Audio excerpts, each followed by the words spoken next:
আমরা যে কুরবানি দেই এটার ইতিহাস হযরত ইব্রাহিম আলাইহিস সালামের।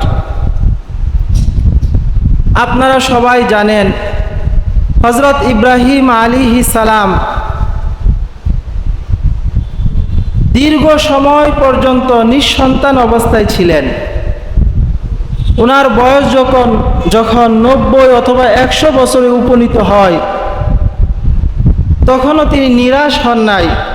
আল্লাহ তাআলার কাছে দোয়া করেছেন, রব্বি হাবিলি মিনাস সলিহিন, হে আল্লাহ আমাকে আপনি সুসন্তান দান করুন। আল্লাহ তাআলা ওনার এই দোয়া কবুল করেছেন এবং ইব্রাহিম আলাইহিস সালামকে সুসংবাদ দিলেন, ফাবাশশারনাহু বিগুলামিন হালিম, আমি ইব্রাহিমকে নেককার সুসন্তানের সুসংবাদ দিলাম। এরপরে আল্লাহ তাআলা উনাকে হযরত ইসমাঈল নামক পুত্র সন্তান দান করলেন। সুবহানাল্লাহ।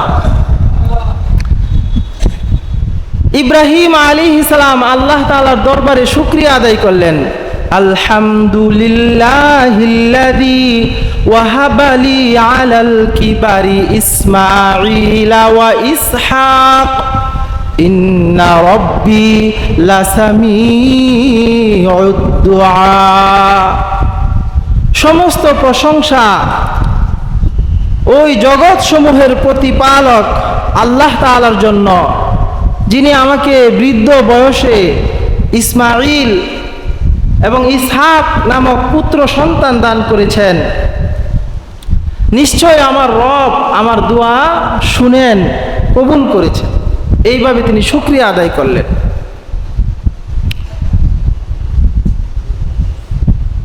তো কুরবানির যে ইতিহাস,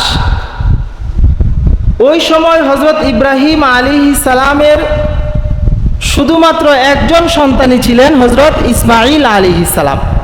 ইসহাক আলাইহিস সালামের জন্ম আরো অনেক পরে হয়। স্বাভাবিকভাবে বৃদ্ধ বয়সে যখন তিনি এই সন্তানের বাবা হয়েছেন, তার প্রতি মায়া মমতা মহব্বত অনেক বেশি ছিল।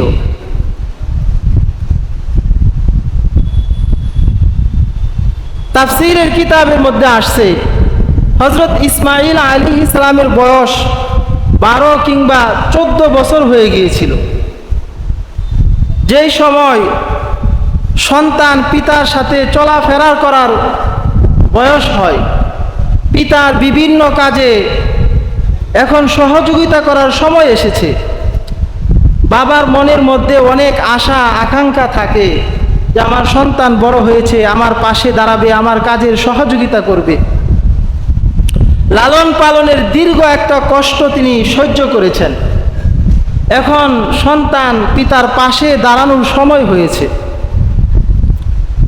ঠিক সেই সময় আল্লাহ রাব্বুল আলামিন হযরত ইব্রাহিম আলাইহিস সালামকে একটা কঠিন পরীক্ষায় ফেললেন। কি পরীক্ষা? আল্লাহ রাব্বুল আলামিন ওনাকে স্বপ্নে দেখালেন যে তুমি তোমার এই আদরের সন্তানকে জবাই করো। এই স্বপ্ন তিনি দেখলেন। নবীদের স্বপ্ন এটা ওহী। নবীরা যে স্বপ্ন দেখে, এই স্বপ্নের মিথ্যা হওয়ার কোনো কি নাই, সম্ভাবনা নাই। ওনাদের স্বপ্ন শতভাগ সত্য। আমরা মানুষেরা যে স্বপ্ন দেখি, এই স্বপ্নের 3টা কোয়ালিটি, 3টা ধরন। একটা হলো খেয়ালি, মানুষ সারাদিন যে চিন্তা ভাবনা করে রাত্রে ঘুমানোর পরে সেটাই দেখে, এটাকে বলা হয় খেয়ালি স্বপ্ন। আরেকটা হলো শয়তানি স্বপ্ন। অনেক সময় শয়তান মানুষকে ভয় দেখানোর জন্য, বিপদগামী করার জন্য বিভিন্ন জিনিস স্বপ্নে দেখায়। আরেক প্রকার স্বপ্ন হলো রহমানি, আল্লাহ তাআলার পক্ষ থেকে মানুষকে স্বপ্ন দেখানো হয় সতর্ক করার জন্য। এই 3 প্রকার স্বপ্ন আমাদের বেলায়। আর নবী রাসূলগণ যে স্বপ্ন দেখেন এটা আল্লাহ তাআলার পক্ষ থেকে ওহী হিসাবে দেখেন, এই স্বপ্নের মধ্যে মিথ্যার কোনো সুযোগ নাই। তো হযরত ইব্রাহিম আলাইহিস সালাম স্বপ্নে দেখলেন যে আল্লাহ তাআলা ওনাকে বলতেছেন যে তুমি তোমার এই আদরের সন্তানকে জবাই করো।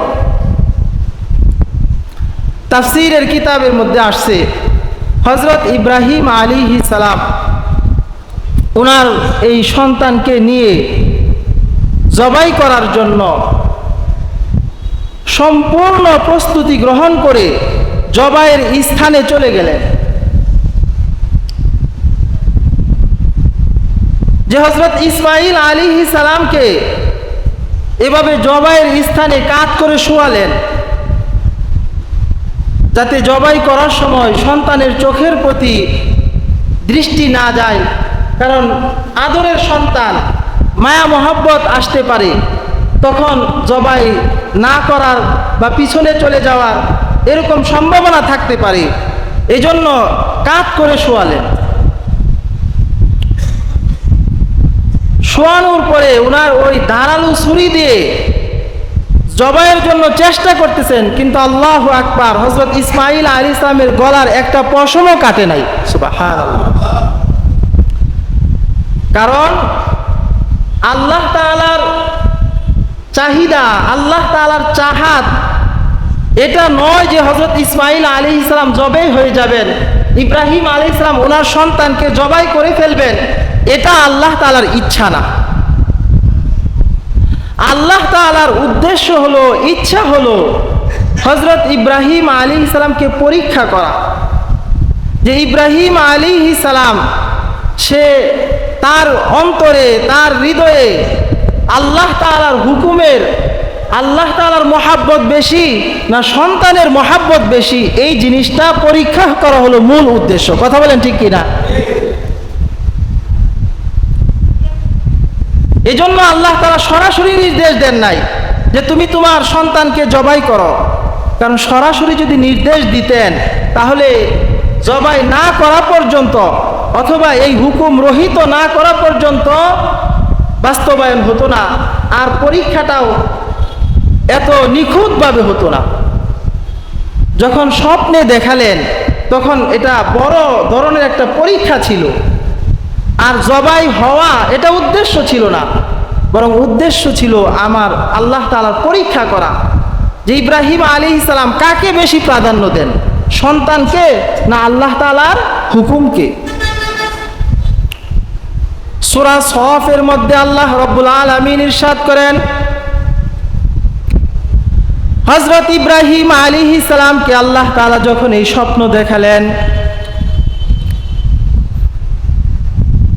ফাবাশশারনাহু বিগুলামিন হালিম ফালাম্মা বালাগা মাহুস সা'য়া ক্বালা ইয়া বুনাইয়া ইন্নী আরা ফিল মানামি আন্নী আযবাহুকা ফানজুর মাযা তারা ক্বালা ইয়া আবাতি ফাআল মা তু'মার সাতাজিদুনি ইনশাআল্লাহু মিনাস সাবিরিন। সন্তান যখন পিতার সাথে চলাফেরার বয়সে উপনীত হলেন, ইব্রাহিম আলাইহিস সালাম সন্তানকেও জিজ্ঞেস করলেন, উনি তো নিজে প্রস্তুত শতভাগ আল্লাহর হুকুম পালনের জন্য। ইসমাঈল আলাইহিস সালামকে খুলে বললেন যে আমি তো স্বপ্নে দেখেছি তোমাকে জবাই করতে, আল্লাহ তাআলার নির্দেশ, এই ব্যাপারে তোমার মতামত কি? হযরত ইসমাঈল আলাইহিস সালাম উনিও পায়গাম্বরের ছেলে, ভবিষ্যতে নবী হবেন, উনি দ্বিধাহীন চিত্তে বললেন যে আল্লাহ তাআলা যে আদেশ আপনাকে করেছেন আপনি সেটা বাস্তবায়ন করুন, আমাকে ধৈর্যশীলদের অন্তর্ভুক্ত পাবেন। সুবহানাল্লাহ। ইব্রাহিম আলাইহিস সালাম জবাই করতে আর হযরত ইসমাঈল আলাইহিস সালাম জবে হতে উভয়ই শতভাগ প্রস্তুত। ফালাম্মা আসলামা ওয়া তাল্লাহু লিল জাবিন, অতঃপর যখন উভয়ে একজন জবাই করতে আরেকজন জবাই হতে জবাইয়ের স্থানে পৌঁছে গেলেন, ছুরিও চালিয়ে দিলেন, আল্লাহ তাআলা এটাই পরীক্ষা করার ছিল। আল্লাহ তাআলা আর জবাই হতে দিলেন না, বরং বেহেশত থেকে আল্লাহ তাআলা একটি দুম্বা পাঠিয়ে দিলেন। সুবহানাল্লাহ। আল্লাহ তাআলার যে ইচ্ছা সেটা এখানেই শেষ। ফালাম্মা আসলামা। আর এটাই হলো কুরবানির প্রথম এবং প্রধান শিক্ষা। পিতা এবং পুত্র উভয়ই আল্লাহ তাআলার হুকুমের সামনে শতভাগ আত্মসমর্পণ করেছেন। বলেন সুবহানাল্লাহ। ইব্রাহিম আলাইহিস সালাম জবাই করতে আর ইসমাঈল আলাইহিস সালাম জবাই হতে উভয়ই আল্লাহ তাআলার বিধানের সামনে নিজেকে সঁপে দিয়েছেন। কথা বলেন ঠিক কিনা? আর এটাই কুরবানির শিক্ষা, যে আল্লাহ তাআলার বিধানের সামনে, আল্লাহ তাআলার হুকুমের সামনে নিজের সকল প্রিয় বস্তু, নিজের সকল চাহিদাকে উৎসর্গ করা, আল্লাহর বিধানকে প্রাধান্য দেওয়া। যখন উভয়েই আল্লাহ তাআলার এই বিধানকে প্রাধান্য দিয়েছেন, আল্লাহ তাআলা খুশি হয়ে গেছেন। ওয়ানাদাইনাহু আইয়া ইব্রাহিম قد صدقت الرؤيا إنا كذلك نجزي المحسنين। আল্লাহ তাআলা ডেকে বললেন, হে ইব্রাহিম, قد صدقت الرؤيا, তুমি তো তোমার স্বপ্নকে সত্যে পরিণত করলে। ইন্না কাযালিকা নাজিজিল মুহসিনিন, সৎকর্মপরায়ণ লোকদেরকে আমি এভাবে প্রতিদান দিয়ে থাকি। তো যেই কথাটা বলতেছিলাম, কুরবানির প্রধান এবং মেইন শিক্ষা হলো আল্লাহ তাআলার হুকুমের সামনে নিজেকে অর্পণ করা। কুরবানিও দিলাম, কুরবানির দিন কুরবানিও দিলাম, আবার গুনাহের কাজের সাথে জড়িত হলাম।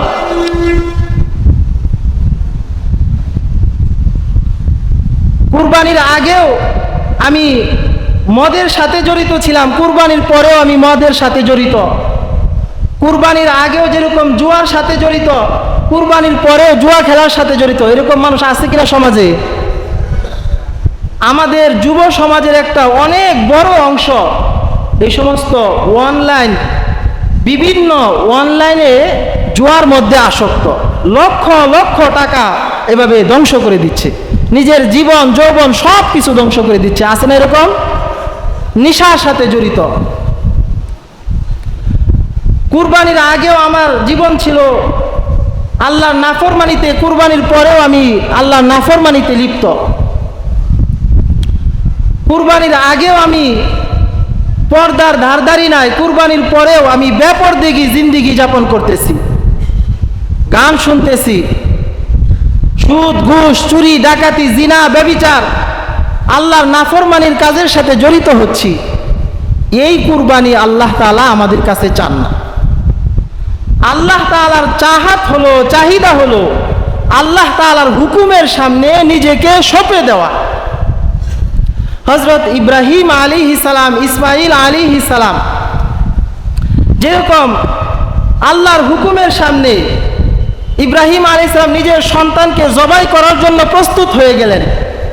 সন্তানের প্রতি কতটুকু মহাব্বত আর ভালোবাসা একজন পিতার থাকে, আর উনি বৃদ্ধ বয়সে আল্লাহ তাআলার কাছে কান্নাকাটি করে চাওয়ার পরে যখন সন্তানের বাবা হলেন, সন্তান যখন ওনার সাথে চলাফেরা করার বয়সে উপনীত হলো, যেই সময় মায়া মহব্বত কেড়ে নেওয়ার সময়, ঠিক সেই সময় আল্লাহ তাআলা ওনাকে স্বপ্নে দেখালেন যে তুমি তোমার সন্তানকে জবাই করো। উনি সন্তানের মায়া আর ভিতরে রাখলেন না, আল্লাহর বিধানকে প্রাধান্য দিয়ে জবাইয়ের জন্য প্রস্তুতি নিলেন। আর ইসমাঈল আলাইহিস সালামও আল্লাহ তাআলার বিধান বাস্তবায়নের জন্য নিষেধ করলেন না, বলেন আল্লাহ যেখানে চাচ্ছেন আমি জবাই হতে, আমার কোনো বাধা নেই, আপনি নিশ্চিন্তে আমাকে জবাই করে ফেলুন। সুবহানাল্লাহ। আল্লাহ তাআলার হুকুমকে কতটুকু প্রাধান্য দিয়েছেন। তো আমাদেরও কুরবানির শিক্ষা হলো যত নাফরমানির কাজ আছে, যত গুনাহের কাজ আছে, সকল গুনাহ থেকে নিজেকে বিরত রাখতে হবে। কথা বলেন ঠিক কিনা? তাহলেই কুরবানি কবুল হবে। তো কুরবানির প্রথম শিক্ষা হলো আল্লাহ তাআলার বিধানের সামনে, আল্লাহ তাআলার হুকুমের সামনে নিজের চাহিদা, নিজের লোভ লালসা সব কিছুকে মিটিয়ে দেওয়া, সব কিছুকে কুরবানি করা। একজন মানুষ সে লক্ষ লক্ষ টাকা খরচ করে কুরবানি করে, সে লক্ষ টাকার মায়া আল্লাহ তাআলার বিধানের জন্যই তো ত্যাগ করেছে। আল্লাহ তাআলার সন্তুষ্টির জন্য পশু জবাই করব, জবাইয়ের কিছু নিয়ম কানুন এগুলো জানার দরকার আছে কিনা? আছে। হাদিসের মধ্যে এসেছে, হযরত আনাস রাদিয়াল্লাহু তাআলা আনহু থেকে বর্ণিত হাদিস, বুখারী শরীফের হাদিস, নাহারান নবী সাল্লাল্লাহু আলাইহি ওয়াসাল্লাম সাবআ বুদিনিন কিয়ামান ওয়া দাহা বিল মাদিনাতি কাবশাইনি আমলাহাইনি আকরানাইনি। হুজুর সাল্লাল্লাহু আলাইহি ওয়াসাল্লাম 7টি উট দাঁড়ানো অবস্থায় নহর করেছেন। উটকে নহর করতে হয়। ওয়া দাহা বিল মাদিনাতি কাবশাইনি আমলাহাইনি আকরানাইনি, আর মদিনায় তিনি ডোরাকাটা রঙের শিং বিশিষ্ট 2টি ভেড়া বা দুম্বা জবাই করেছেন। জবাই শুদ্ধ হওয়ার জন্য কয়েকটা শর্ত। 1 নাম্বার শর্ত হলো, যিনি জবাই করবেন এবং ছুরি ধরার মধ্যে যদি কেউ সহযোগিতা করে, যিনি ছুরি চালাবেন তাকে অবশ্যই বিসমিল্লাহি আল্লাহু আকবার এতটুকু বলতে হবে। ছুরি ধরায় যদি কেউ সহযোগিতা করে তাকেও বিসমিল্লাহি আল্লাহু আকবার এতটুকু শব্দ বলতে হবে। 2 নাম্বার শর্ত হলো, যিনি জবাই করবেন অবশ্যই কি হতে হবে? মুসলমান হতে হবে।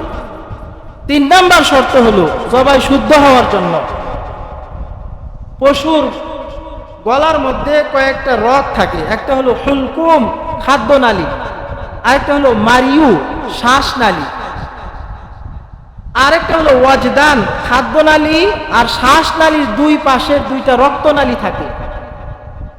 এই 4টা রগের কমপক্ষে 3টা রগ কর্তন করতে হবে। খাদ্যনালী, শ্বাসনালী, ওয়াজদান।